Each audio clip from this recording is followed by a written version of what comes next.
There was a time when London could not stop building them. Underground chambers tiled in white and cream, fitted with polished brass and cold granite, descending beneath the pavements of one of the greatest cities on earth.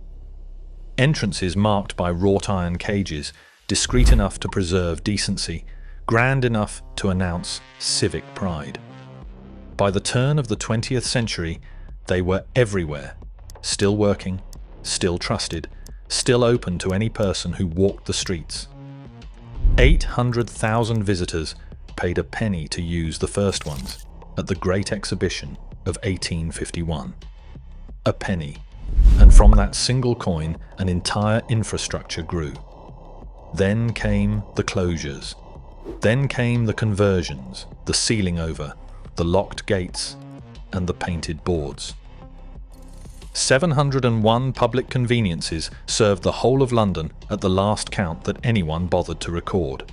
Less than 5 years later, that figure had dropped to 419 in a city of 9 million people. And it has not stopped falling since. This is the story of what London built, why it built it, how it tore it apart, and what it surrendered when it did. But that is the end. The beginning is smaller and quieter. George Jennings arrived in the world in Hampshire in 1810, raised in a family trade of plumbing and sanitary engineering. He was not, by the measures of his age, a celebrated figure. He did not lay railways or span rivers with iron. What he constructed was more intimate than that, and in its own way, more consequential. He grasped that a city is only as civilized as its most private provision, and he spent his working life trying to convince Victorian England to take that seriously. When the Great Exhibition opened in Hyde Park in 1851, Jennings installed the first modern public flush toilets ever offered to a mass audience, facilities for men and women alike. Over the 6 months of that exhibition, 827,000 people paid a penny each to use them. The penny covered entry, a towel, a comb, and a shine for their shoes. It worked so completely, so immediately, that the phrase entered the language. To spend a penny. A euphemism that endured for 150 years.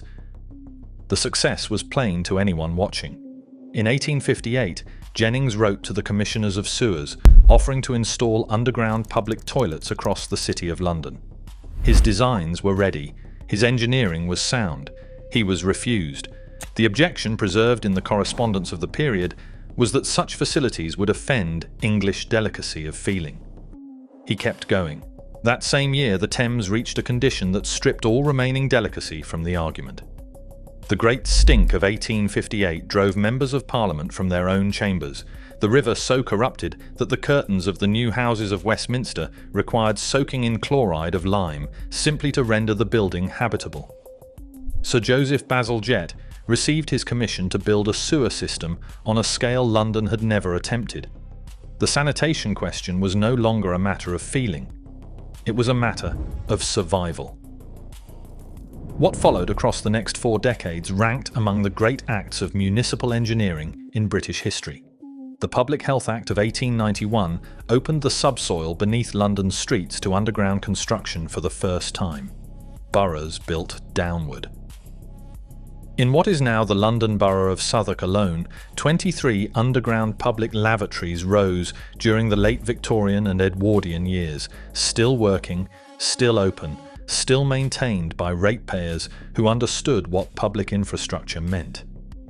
Interiors carried the latest sanitary technology, tiled walls in white and green, granite floors, mahogany partitions.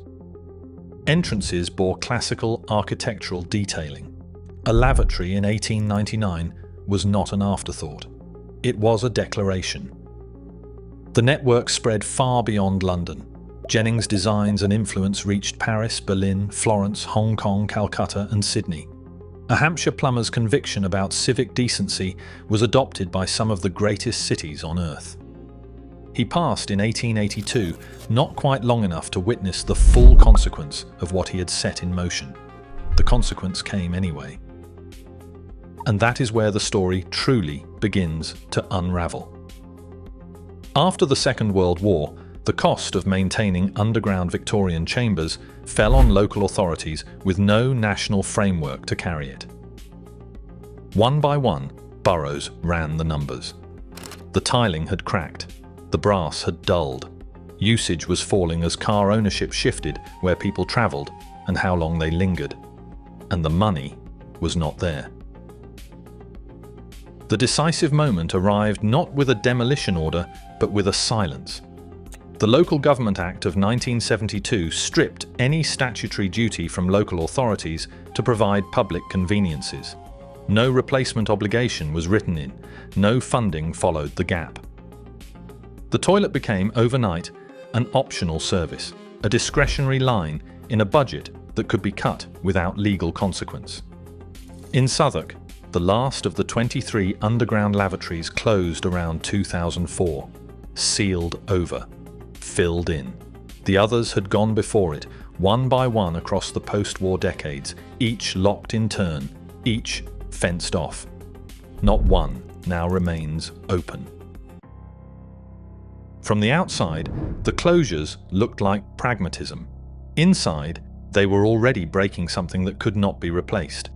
Between 1999 and 2004, London surrendered 40% of its remaining public conveniences. 701 facilities became 419 in 5 years, a pace of closure running at twice the national average. Then came the funding settlements of 2010. Council budgets in England contracted by 26% in real terms across the following decade. Toilets, carrying no legal obligation, went first. The British Toilet Association estimates that nearly 60% of public facilities have closed since that year. Raymond Martin, the association's managing director, set it out plainly. There is no legal requirement on any local authority in this country to provide toilets, and because there is no legislation, there is no additional funding. The cost landed unevenly. Older people, those with conditions requiring frequent use, the homeless, outdoor workers, women with children, all discovered that a city without toilets does not function equally for everyone. 1 in 5 people surveyed reported that a shortage of nearby facilities restricted when and whether they left their homes at all. Still living, still trying, still unable to go. What became of the chambers varies. Some were filled with concrete and erased from memory. Others were converted. Across London, still working kitchens and bars now occupy the spaces where Victorian men and women once descended the iron stairs. A cocktail bar near Waterloo, a coffee house in Fitzrovia, the original porcelain fittings repurposed as milk jugs, a charcuterie in Clapham. One underground lavatory near Spitalfields carried an asking price of over £1 million. The premises once offered free to any person who walked the street now requires a reservation. A handful survive intact. The Bruce Grove conveniences in Tottenham, constructed around 1910, carry Grade 2 listed status and sit on Historic England's Heritage at Risk Register, a rare survival retaining original features, still closed, still deteriorating. An ornate cast-iron street urinal near Lincoln's Inn, manufactured in 1851 by the Milton Ironworks in Glasgow, stands on its original site. It carries a royal coat of arms on its sides.